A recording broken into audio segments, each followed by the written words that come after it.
South Africa needs SMMEs that will hit the ground running to grow the economy and create jobs. The importance of training those who get into business should be taken seriously, and a rigorous training and development process must take place.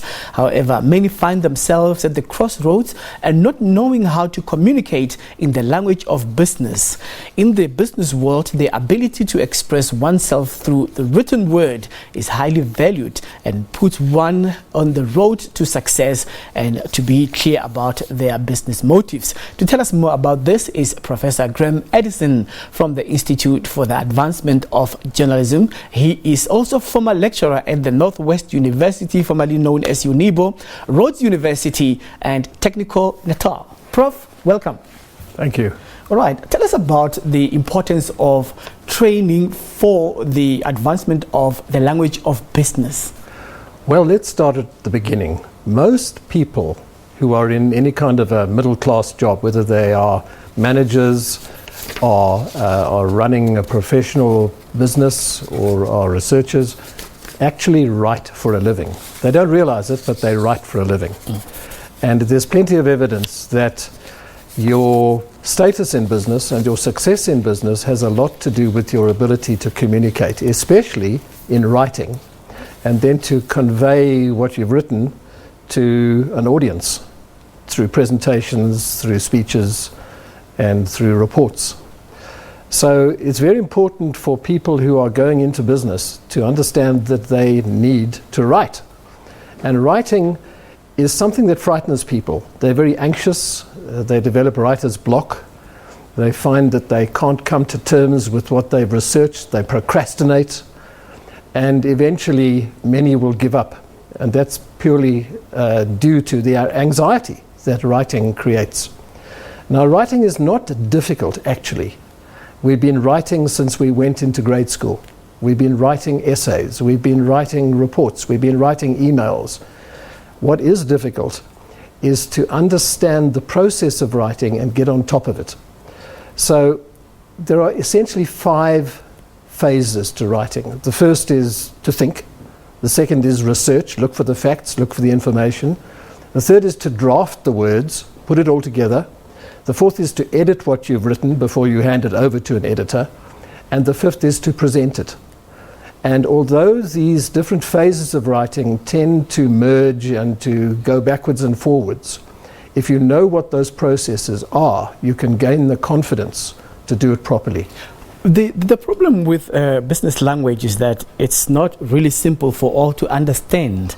If you attend a press conference where there is perhaps a presenter of the financial report that starts with organizational reports, then it goes to the balance sheet of the company and depicting the operating environment, you find that it's not easy for people who are not used to the language of business to be able to understand really what is happening when you look at the whole spectrum of business operations. So then how can the language of business, looking at, yes, the jargon has to be used, but then how can it be simplified so that everybody can be able to comprehend it? Yeah, well, obviously, if you're in business, you should know your business. So if you're the writer who's got to compile a report of some kind on the balance sheet, or on your marketing strategy, or on your production figures, or on labor, you should know what you're talking about. But the essential principle that it comes down to is KISS. Keep it simple, stupid.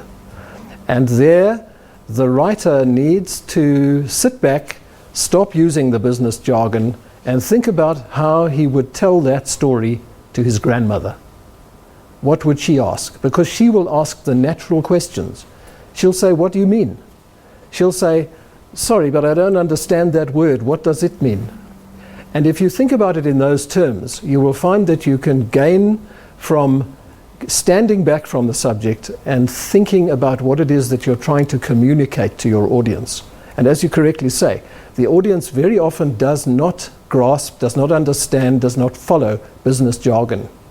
One of the tricks that I try to teach people is research it, think it, put it all down on paper in whatever words you can, and then sit back and speak it. Tell the story to a friend. Turn on your chair in your office and speak to a colleague and say, "This is what I want to say." That helps enormously. So then, what happens to the language of economics? Because in South Africa now, you can register a business within one day. Imagine not having any business experience, and at the end of the day, you have a business, and the following day, you have to engage people, and you have to come across words like Gini coefficient, SWOT analysis, and so forth. Yeah. How does one acclimatize and adapt into the world of business by getting to understand the language of business when you are sitting around and you have people who have been in business for a very long time, but not necessarily in academia, but practicality in as far as when you talk about monitoring and evaluation, you're talking about quality production and also information processing. Look, there are a whole lot of problems that you've raised there. It makes a big bundle of issues. But in business, just as in life itself, there are many levels. You'll have your entrepreneurs who are new to business, who don't necessarily understand the language, but know what they're trying to do. They've got their product, they're trying to sell their product. You'll have your top management who, will be sitting in board meetings and are quite used to reading the minutes and discussing the issues that face the company. You'll have your shareholders who raise questions. Now, each one of these different audiences has got different expectations and needs. But essentially, when you're writing in business, you're not writing a language different from English or from whatever language you're using. You're using the language which is the common currency of the day. And so you need to express yourself and translate yourself into the common currency of the day. Use idioms, use illustrations, use metaphors. Try to convey to your audience the difference between what the specialists are thinking and saying and what you are trying to communicate, which is the simple truth. All right. Professor, thank you very much for making time to speak to us. Thank you. And of course, one has to appreciate the help that you used to give us at varsity. But thank you for producing people like us when we were still very young during our university life. Well, I'm proud of you. All right. Thank you.